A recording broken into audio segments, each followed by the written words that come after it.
Well, hello there. I'm back again to take another gander into CTville. I promise this may be my last go until I get to end game with this play, but I just continue to be amazed that somehow I've survived all this time. So I'm going to take in, it's going to be maybe my shortest video yet, about 4 or 5 minutes. I want to show you around, see what's happening. Let me open up my new interface here, which I'm going to put right there. This is my town hall, and it's kind of a big interface, but oh well. You can see on our user interface, okay, I got my food is really looking good. Fuel is okay. Logs are really bad, so I got none. In fact, that's how bad it is. But the thing I want to see is we are in year 18. Shoo!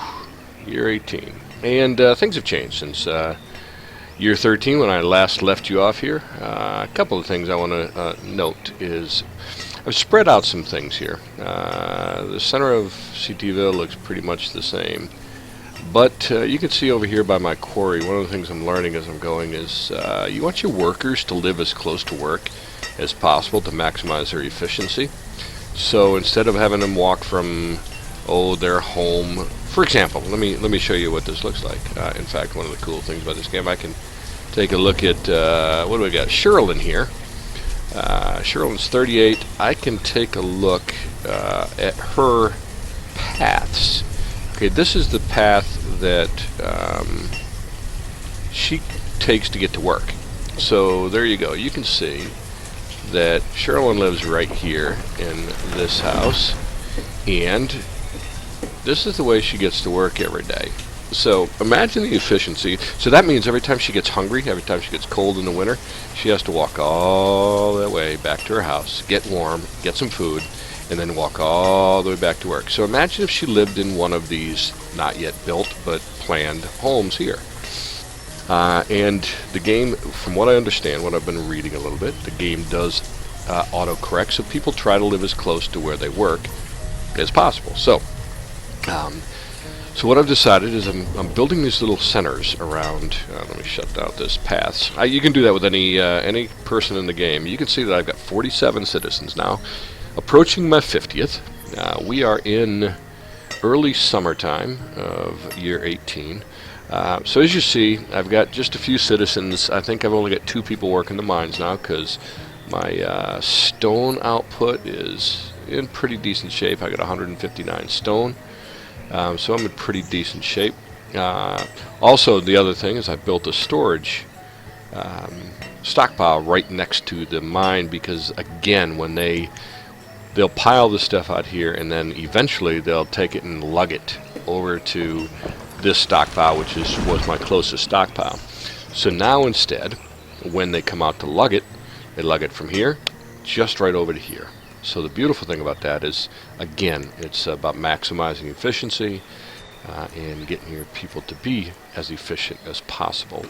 So let me stay over here. One of the other things I did is I've begun to clear back here to create. I've already got another gatherer's hut. Food was becoming an issue. When you get to 47, all of a sudden, I almost starved one winter because I almost didn't catch it in time. I did catch it, but I almost didn't. So I got a gatherer's hut back here. I've also got a hunting cabin to take care of the meat portion of our meals. A storage barn that will be built. In fact, they're building now. And then, again, the same token, a couple of houses right here. This one, you can see, is paused. I am going to build one house right away. Logs is low. Yeah, we know this. Wood is an issue. Somebody asked me on one of my YouTube videos, how do you replace all those trees? The reality is that this guy right here, okay, my forester lodge, in that yellow circle that surrounds that forester lodge, my forester or foresters, depending on how many I have, will replant trees as well as cut mature trees all the time. That's their job. So you can see these. I cut these down just a couple of years ago, and she's replanted and they're growing back. I did the same thing back here. Also, what she will do or he, depending who my forester is they will, in fact, here's my I believe this is my forester right here. Yeah, there's my forester, Sherlyn, 38. She was working the mines a minute ago, so I don't know what the heck she's doing. She was just over there helping the miners out. But anyway, so what she'll do, and what the miners will do, is they will also harvest mature trees in within side of their zone there. So you see she's harvesting a tree right now. Gonna knock it down, and she will chop on it and create a stock of wood there. And then she'll go stockpile the wood. I don't know why she leaves it there and then comes back later. I can look and see. She's carrying 3 logs right now. I know she can carry a lot more than that. But, you know, the logic of how these guys work isn't always 100% evident. So anyways, the other thing that I did is I started this other little complex. I think last time we talked, I was talking about having orchards and stuff over here, but I've decided that I don't know when the heck the seeds are coming, so I hope they'll come eventually. But until then, this area that I forested over here, or deforested, I built another forester's lodge, put somebody to work. I put, so you can see the forester Portez moved right in here. So now he's got a very, very short, so his efficiency has gone up significantly. And married an older woman here, Geraldine and Odysandria. Oh, nice, Odysandria. They have a 2-year-old child also. So, so he is foresting. You can see, I don't know where he is, but he's out here and he's planting saplings. So eventually, a couple of years from now, this will be mature. I'll be able to send foresters in here to chop them down to keep my wood supply up. I may have found this too late. As my population grows, I believe wood reserves are really tough, especially on a small map, which this is a small map. The other thing you'll notice is over here, I took out my boarding house. I had a boarding house there, and I've done some urban planning for 8 houses. Again, my idea is all of these people who work over here, which are many, there's 3 in the gatherer's hut, there's 3 in the hunting cabin, there's 1 in the herbalist house, and then there's 3 more in this gatherer's hut here. So I got 3, 4, 7, 10 folks working over here, and eventually I'm going to build them houses over here. So again, their travel to and from work to get warm, to get food is shorter. And finally, my urban planning over here, this will, if I ever get any seed, will be some farms again.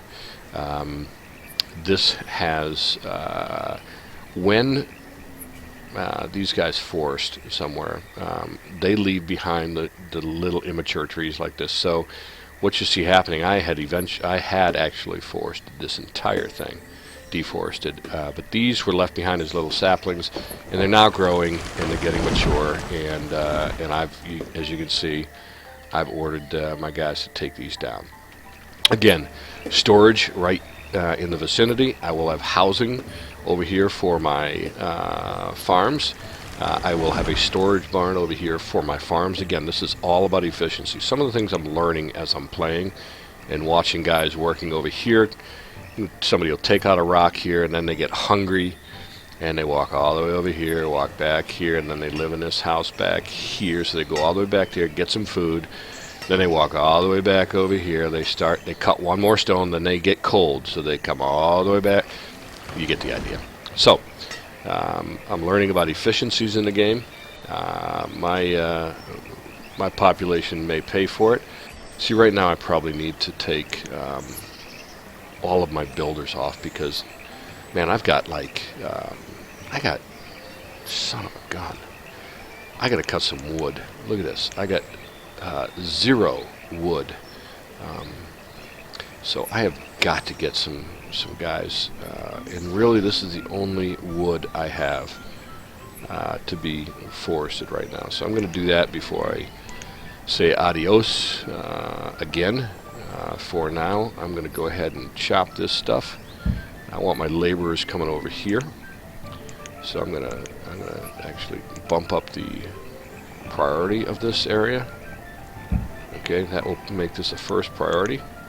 So all 8, I believe I have 8 now, all 8 of my laborers should come over here and start, because I don't think I have any other work that's for laborers undone, with the possible exception of this, putting logs into this wooden house. Okay, they bring all the equipment, so this already has 8 stone, 10 of 16 logs. The storage barn is already, they've got the 48 logs of 16 stone. So now this one's just waiting for builders to come and build it. So all of my laborers, once they finish this unfinished piece of business, should come over and start cutting some wood. And they better, because it is late summer. Oh boy, we're going to be in trouble. I'm going to tell you right now, this may be the last video I do with CTville, because we are in desperate trouble. No, 15 logs, so hopefully they can bump it up. Got 362. I'm going to bump up my maximum. 362 fuel, which may last me through the winter, but no guarantees. So I hope that I don't, again, I've said this before, and maybe I just don't know the game well enough to, maybe I'm being a chicken little sky is falling kind of thing, but my hope is that next time we log back in, I don't say, my population went from 47 to 14.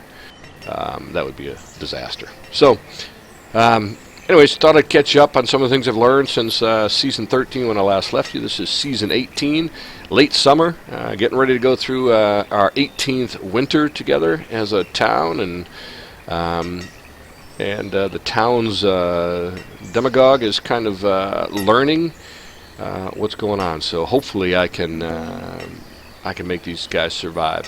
One of the things, last thing I'll say before I go, I chose to do a small map. So there's the confines of the map. I'm a little curious at this point how many people this much land will actually survive, or this much land will actually maintain. How big I can grow my population given